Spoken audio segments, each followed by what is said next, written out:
오늘은 땅을 분배하기 전에 갈렙이 여호수아에게 했던 발언에 대해서 한번 생각해 보도록 하겠습니다. 우리가 방금 전에 읽은 성경 말씀은 이스라엘 백성들이 가나안 땅에 들어와서 7년 전쟁을 치른 후에 모든 가나안 땅을 점령하고 이제 본격적으로 이스라엘 12개의 지파에게 분배하는 장면입니다. 여호수아서 13장 말씀에서는 요단 동편 땅을 분배하는 장면이 나오는데 두 개 반 지파, 어떤 땅이었습니까? 르우벤 지파와 갓 지파와 므낫세 반 지파에게 요단강 동편 땅을 분배하는 장면이 나왔고, 이제 여호수아서 14장 말씀에서는 이제 본격적으로 요단 서편 땅, 가나안 땅의 본 땅이라고 이야기할 수 있는 요단 서편 땅을 본격적으로 나누려고 하고 있습니다. 여러분, 어제 요단 서편 땅을 나누는 데 있어서 4가지 원칙에 대해서 말씀을 드린 적이 있었습니다. 첫 번째가 여호수아 단독으로 이제 12개 지파에게 이 땅을 분배한 것이 아니라 가나안 땅 분배 특별위원회를 조직했다고 했습니다. 여호수아와 그리고 대제사장 엘르아살 그리고 12개의 지파의 지도자들이 모여서 특별위원회를 조직해서 이 12개의 지파에 대한 분배를 이루었다는 것이고, 두 번째는 제비를 뽑았다는 거예요. 세 번째는 레위 지파는 제사와 성소일에 이제 집중해야 하기 때문에 따로 땅을 분배하지 않았다. 네 번째는 이 모든 내용을 이미 여호와께서 모세에게 말씀하신 바였다라는 것입니다.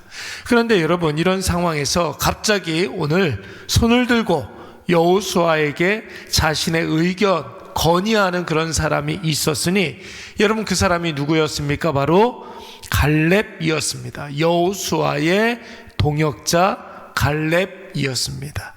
여러분, 갈렙이 참 웃기지 않습니까? 땅 분배의 원칙이 이미 분명히 서 있습니다.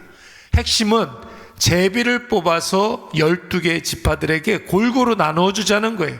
그런데 갈렙이 아무리 여호수아급의 지도자라 할지라도, 가나안 전쟁에 있어서 혁혁한 공이 있다 할지라도, 원칙이 제비뽑기인데 갑자기 불쑥 나타나서 나 헤브론 줘, 이렇게 지금 이야기하고 있는 것입니다.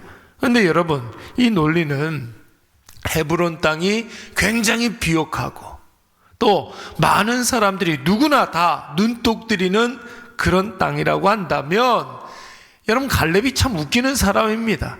자신의 권리를 먼저 주장하고 있으니. 근데 여러분, 내일 우리가 살펴보겠지만 오늘 이 갈렙이 달라고 했던 이 헤브론 땅은 모든 사람들이 다 탐낼 만한 그런 비옥한 땅이 아니었다라는 것입니다. 왜 그렇습니까? 여러분, 이 땅은 이미 사방이 산악지대였고 경작지가 별로 없습니다.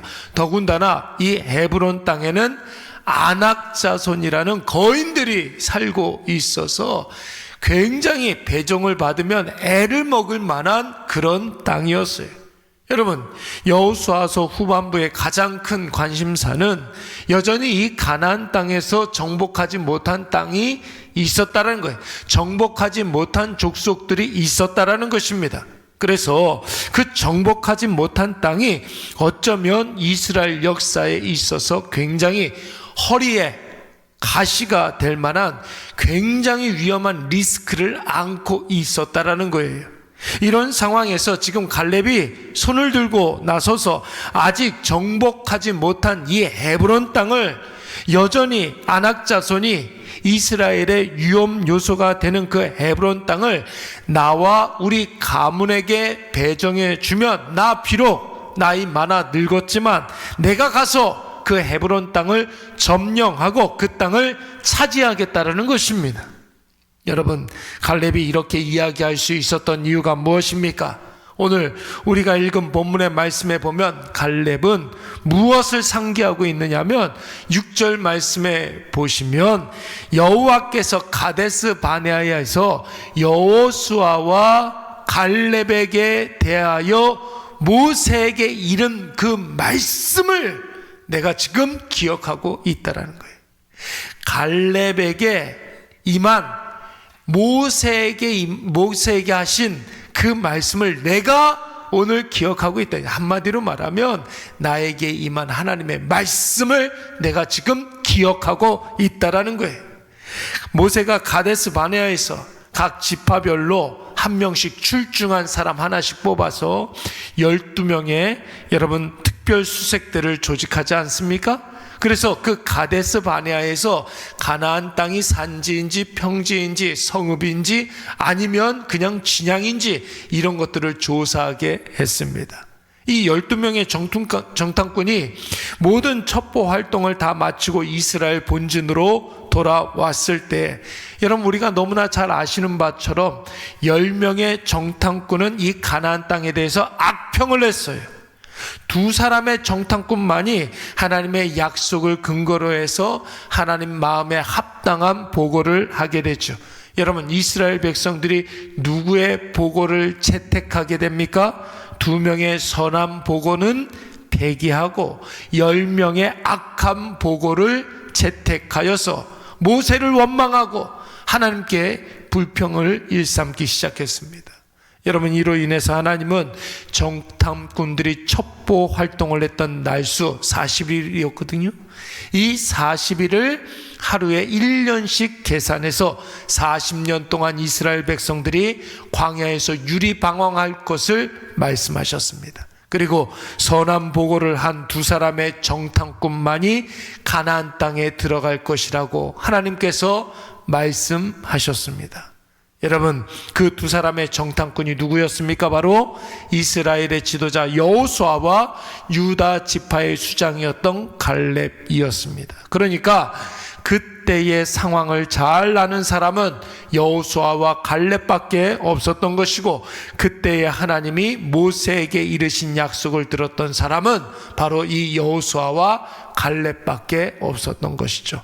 갈렙이 아직도 그 하나님이 자신에게 했던 언약을 생생하게 기억하여서 가나안 정탐을 할 때도 성실한 마음으로 했었던 것이고 이 가나안 전쟁을 수행할 때에도 충성하게 되었던 것입니다. 그리고 지금 아무도 좋아하지 않는 그 헤브론 땅, 아무도 사서 고생하는 그 헤브론 땅으로 가기를 싫어하는데 85세의 연로한 나이의 갈렙이 지금 가서 하나님의 약속의 말씀을 실현하겠다고 하고 있는 것입니다. 사랑하는 여러분, 하나님께 쓰임받는 데 있어서 조건이 필요합니까? 필요하지 않습니까? 나이가 상관이 있어요? 없어요? 예, 나이는 상관없습니다. 우리 교회는 은퇴식이 언제라고요? 장례식이라고 그랬잖아요. 예, 장례식이 은퇴식이에요, 여러분.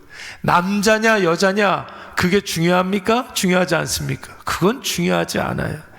나이가 많아 쓰임받지 못하고 나이가 너무 어려 무시당하는 일 전혀 없습니다.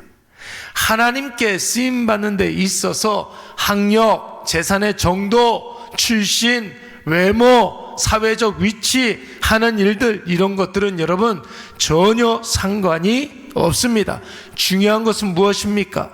하나님의 언약의 말씀을 지금 기억하느냐 아니면 하나님의 말씀과 전혀 상관이 없느냐, 이게 중요한 거예요. 85세 노인 갈렙이 담대하게 헤브론을 달라고 했었던 이유, 오직 그만이 하나님의 언약의 말씀을 생생하게 기억하고 있기 때문에 그런 것이죠. 갈렙만이 하나님의 약속을 붙잡은 사람이었기 때문에 아무도 가지 않으려고 하는 저 아낙 자손 자이언트들이 있는 저 헤브론 땅을 자기가 가겠다고 이야기하고 있는 거예요. 오늘 우리는 이 하루를 시작하면서 여러분 무엇을 붙잡고 있습니까?